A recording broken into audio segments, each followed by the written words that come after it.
जय भीम साथियों, दोस्तों, आज एक सच्ची कहानी से रूबरू कराऊंगा।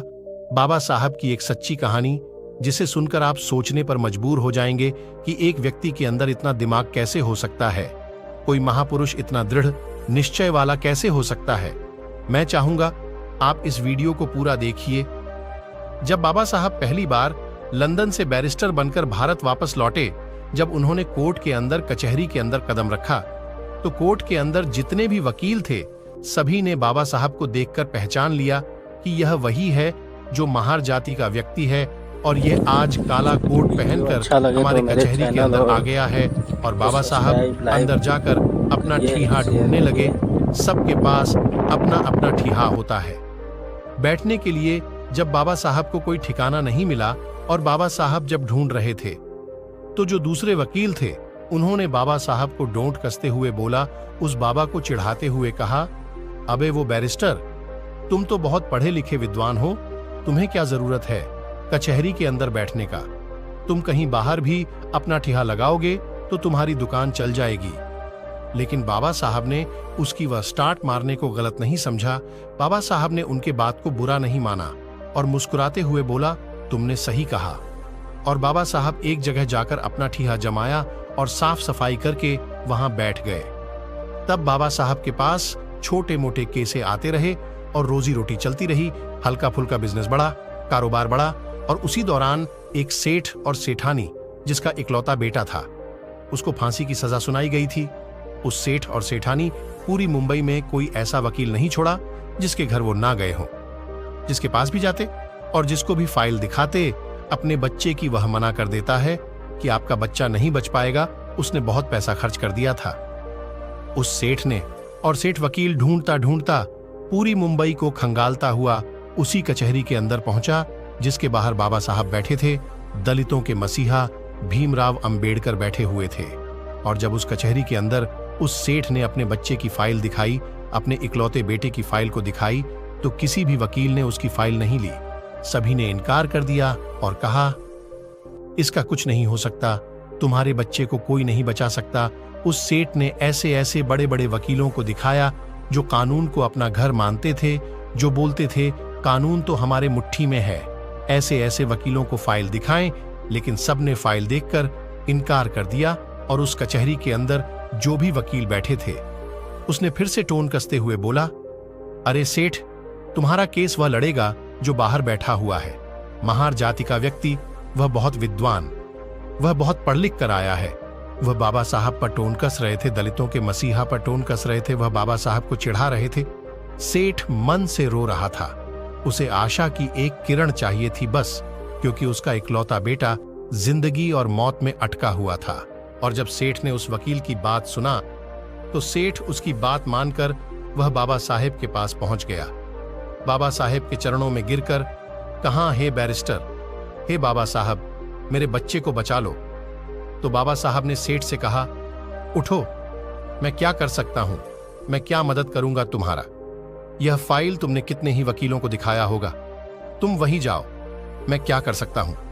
मैं तो महार जाति का हूं, मैं इस जाति से हूं। सेठ, आप बहुत बड़े वकीलों को दिखाओ। सेठ ने बाबा साहब की शक्ल देखकर कहा, नहीं, अगर मेरे बच्चे को कोई बचा सकता है तो बैरिस्टर आप बचा सकते हो मेरे बच्चे को, वरना पूरी दुनिया की कोई ताकत मेरे बच्चे को नहीं बचा सकता।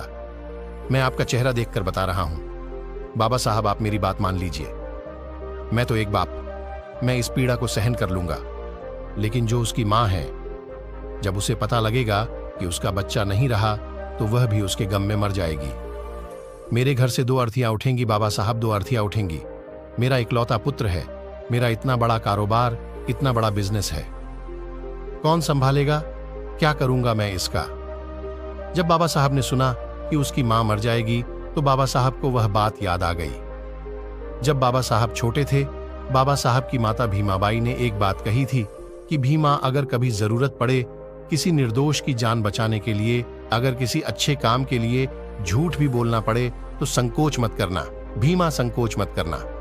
और बाबा साहब ने फाइल देखी और फाइल देखकर बोला, सेठ, ये बताओ, इससे पहले ये फाइल किसी और वकील को तो नहीं दिखाई? सेठ ने बोला, हे बैरिस्टर, ये फाइल दिखाई नहीं, मैं इस फाइल पर इतना पैसा खर्च कर दिया कि किसी की आने वाले 3 पीढ़ियां भी कमा नहीं सकती जितना मैं इस फाइल पर खर्च कर दिया है। बस आप मेरे बच्चे को बचा लीजिए। वह हाथ जोड़कर गिड़गिड़ा रहा था। बाबा साहब के चरणों में गिर रहा था। बाबा साहब के सामने हाथ जोड़कर खड़ा था।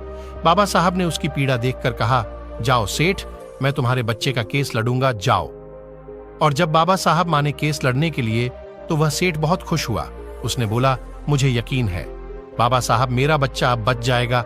जिंदगी और मौत में बस 10 दिन का फासला था। फांसी को बस 10 दिन बचे थे।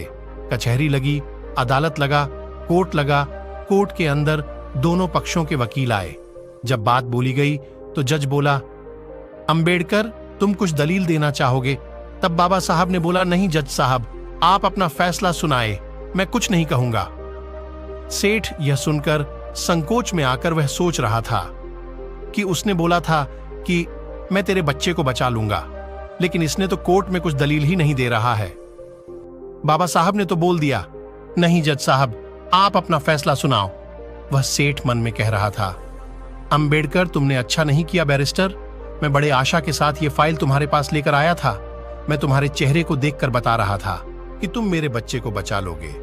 और जब फांसी की सजा जज ने सुना दी और जब उस लड़के को फांसी की सजा देने के लिए लेकर जा रहे थे और उसके गले में अभी फंदा डाला ही गया था कि तभी बाबा साहब ने कहा, बस, आपने फांसी की सजा दी थी, आपने मौत की सजा नहीं दी थी।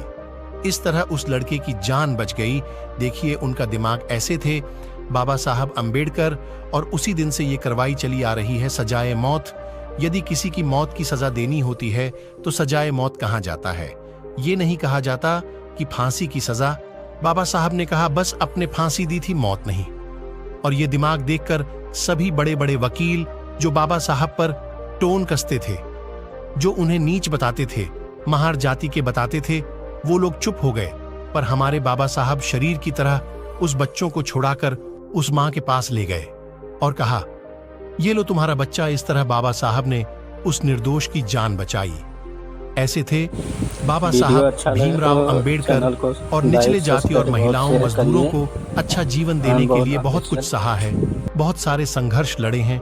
वह मरते दम तक लोगों के भलाई के ही बारे में सोचते रहे। दोस्तों, आज की वीडियो में बस इतना ही। इस चैनल पर सिर्फ बाबा साहेब के जीवन से जुड़ी सभी छोटी बड़ी जानकारी लेकर आता रहता हूँ। यदि आप बाबा साहब को पसंद करते हैं